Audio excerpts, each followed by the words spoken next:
Price தி Lord. So எல்லோரும் எப்படி இருக்கீங்க? பை காட்ஸ் கிரேஸ் நீங்கள் எல்லோரும் எல்லாமே நல்லா இருக்கீங்க அப்படின்னு நான் நம்புகிறேன். ஸோ இன்னைக்கான வீடியோ என்னென்னா, ஆண்டவர் வந்து சொல்லியிருக்கிறாரு, உங்கள் பாவம் எல்லாமே மன்னிக்கப்படும், எல்லா பாவமே மன்னிக்கப்படும்ன்றது தான் நம்ம வந்து தெரிஞ்சுக்கிட்டோம் நிறையவே. ஸோ எந்த பாவம் வந்து ஆண்டவர் சொல்லியிருக்கிறாரு மன்னிக்கவே படாது அப்படின்னு சொல்லிட்டு இந்த வீடியோவில் நம்ம தெரிஞ்சுக்கலாம்.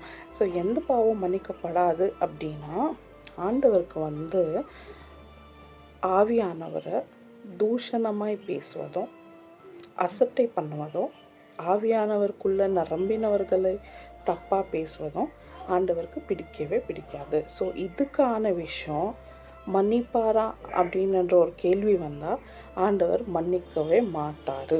இதுக்கு பாவ மன்னிப்பே கிடையாது ஃப்ரெண்ட்ஸ். ஓகே. ஸோ இன்னொன்று என்னென்னா, இதுக்குள்ள ரெஃபரன்ஸ் கூட நீங்கள் வந்து பார்க்கலாம். மத்தேயு 12ஆம் அதிகாரம், மேத்யூ சாப்டர் 12 31 32 31 32 மார்க் எழுதின சுவிசேஷம் 1ஆம் அதிகாரத்துலையும் இருக்குது. மார்க் சாப்டர் 1 கூட நீங்கள் வந்து படிச்சுக்கலாம். Okay. So should not speak anything against to the Holy Spirit. Okay, if you speak, there is no forgiveness from God or upon the anointed person. Okay, so should never speak on the person who is filled with the Holy Spirit, or should not speak anything against the Holy Spirit. If you speak, there is no forgiveness from Jesus. There is no forgiveness at all. So இதுதான் எழுதப்பட்டிருக்கிறது.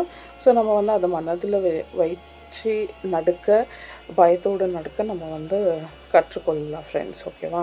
So ஏன்னா இதுக்கு பாவ மன்னிப்பே கிடையாது. Once நம்ம இதை வந்து தப்பாகவே எடுத்துட்டோம், தப்பாக பேசிட்டோம், தப்பாக புரிஞ்சிட்டோம் அப்படின்னா பாவ மன்னிப்புன்றது கிடையாது. ஸோ இதை வந்து நம்ம தெரிஞ்சுக்கிட்டு கரெக்டாக ஆண்டவர் வந்து கிருபை கொடுக்குவார். இன்னைக்கான வீடியோ இது. நாளைக்கு இன்னொரு வீடியோ பார்க்கலாம். பாய்.